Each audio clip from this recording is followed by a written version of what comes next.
धनगर आरक्षणासाठी आझाद मैदानावर उपोषण आहे। एसटी प्रवर्गातून आरक्षणाची अंमलबजावणी करावी अशी मागणी आहे। बोऱ्हाडे यांचं गेल्या 7 दिवसांपासून हे आंदोलन सुरू आहे।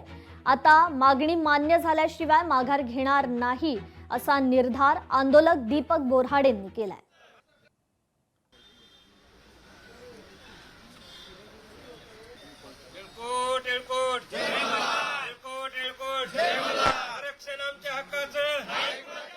आज उपोषणाचा 7वा दिवस आहे। आमचे उपोषणकर्ते दीपकराव बोऱ्हाडे साहेब यांची सकाळी तब्येत एकदम खालावली होती। म्हणजे शरीर एकदम थंड पडलं, हातपाय वाकडे झाले आणि एकदम म्हणजे रिॲक्शन सुरू झाल्या।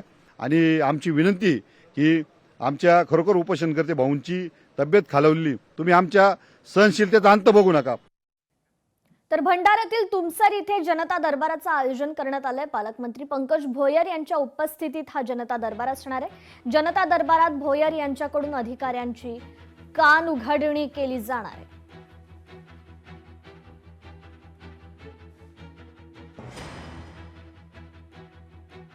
नवी मुंबईत गणेश नाईकांनी ऐतिहासिक घोषणा केली आहे। कंत्राटी ठोक मानधनावरील कर्मचाऱ्यांना कायम स्वरूपी करणार असल्याची ही घोषणा करण्यात आली आहे। मनपाच्या शिक्षण, आरोग्य आणि परिवहन सेवेतील कर्मचाऱ्यांना त्यामुळे दिलासा मिळालाय।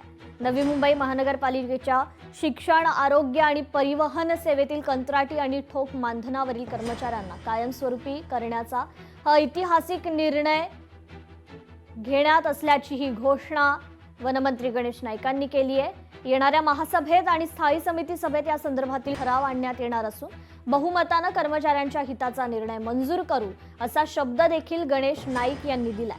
क्रिस्टल हाऊस या कार्यालयात आयोजित कामगारांच्या बैठकीत गणेश नाईकांनी ही ऐतिहासिक घोषणा केली आहे।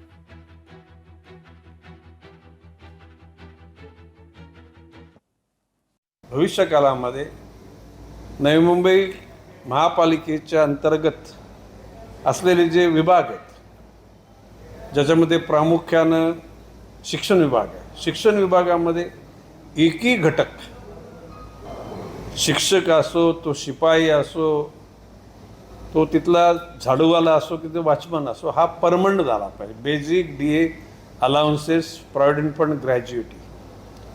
शिक्षण विभागानंतर आरोग्य विभाग आहे, त्याच्यामध्ये आया, दाया, वॉर्डबॉय, डॉक्टर्स, हे सर्व परमनंट व्हायला पाहिजे। लोकशाही मराठी ऐका, पहा, जागरूक रहा।